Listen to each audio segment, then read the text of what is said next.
Hi, welcome to Learn English Online. I am your teacher, Teacher Abby, and now we will be starting our lesson in our English class. But before we start, don't forget to click subscribe. Now, we are going to discuss on our Learn English Online about our topic, which is called about the impromptu. Our topic is impromptu. Now, let's define what is impromptu. An impromptu speech. According to this definition, these are short speeches. Very little preparation, no time for practice. Example, read toast for meetings or a city councils or anything that you can discuss for a particular topic but you have no time to speak. Everybody has a chance to speak and to become a leader. Impromptu is just you have to think fast for the message that you are going to say to everybody. That is called impromptu. You may take down notes for this information. Now, let's discuss about more impromptu. Well, the impromptu, you have to deliver an informal speech without preparation. For example, at a formal dinner party, you may be invited to deliver a vote of thanks. Don't panic and babble something in an unmethodical way. Support your points with whatever examples, just like quotes and anecdotes you recall at the time. Be as brief as possible during your impromptu presentations. Again, you don't need to worry or to hustle. You have time to think. Just tell and be honest to everybody what's on your mind and what are the things or values that your message will be delivered to everybody. Again, you may take down notes for this information. Now let's discuss the speech outline. Speech outline has three parts. We have the introduction, the body paragraph, and then the conclusion. It is very important that we have introductions, just like greeting the audience so they will listen to us. It's important that we get their attention before we speak. Let's try to be confident. You can greet them as good morning or welcome. Then for the body paragraph, just make sure you have evidence and you can support the details or any information so the people will believe in what you are saying. Lastly, for the conclusion, you can give the summary of what you have discussed. But don't forget to thank the audience for listening to you because their time is precious just like you. So make sure you thank them for listening and also make sure that they have understand and they have learned something from your speech. That is very important in delivering a speech. I'll be giving you later an example. This is a video of a young boy who delivered a speech which is impromptu. I hope you listen very carefully. Good morning, everyone. Today I will be answering the question, should schools implement an English-only policy? Diversity is a beautiful thing.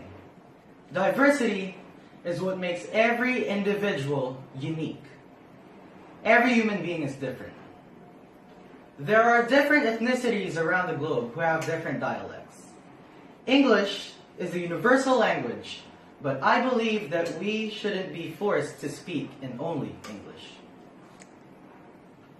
Everyone must be given the freedom to speak the language they prefer using. Why must schools limit our freedom?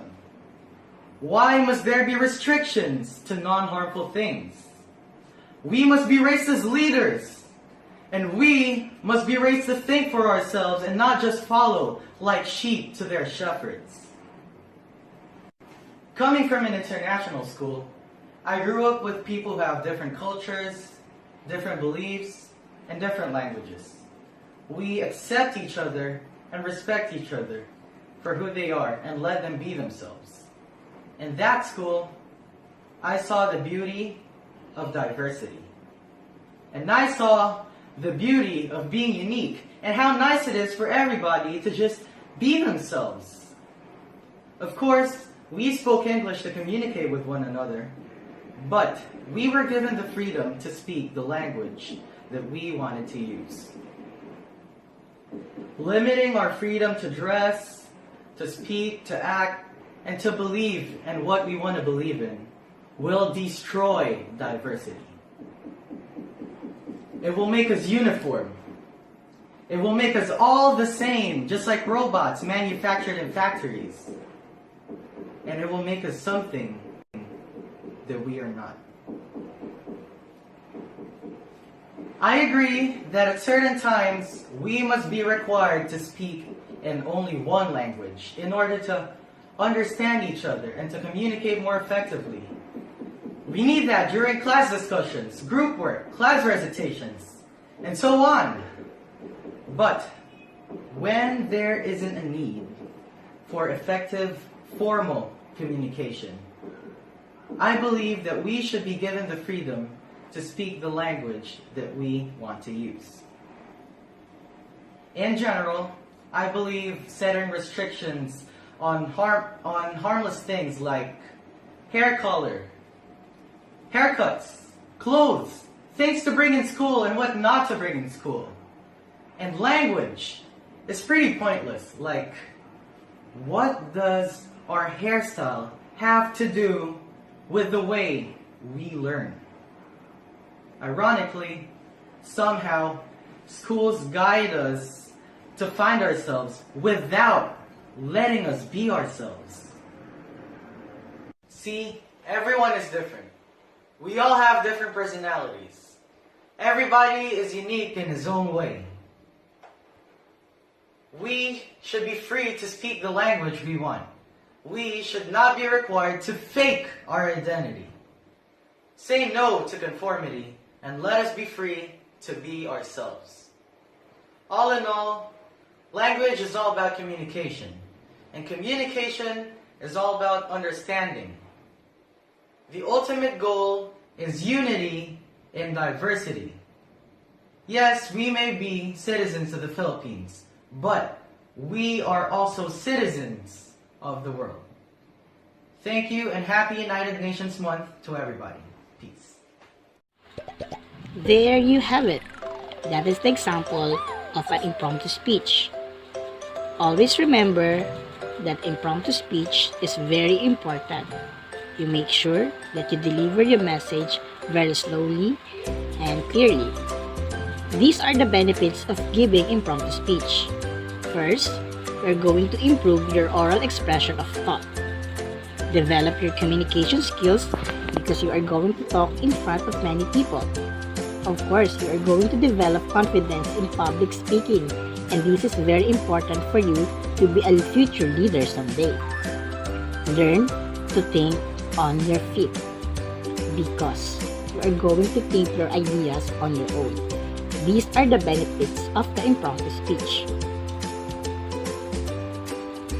Again, thank you for listening for today. Don't forget to subscribe.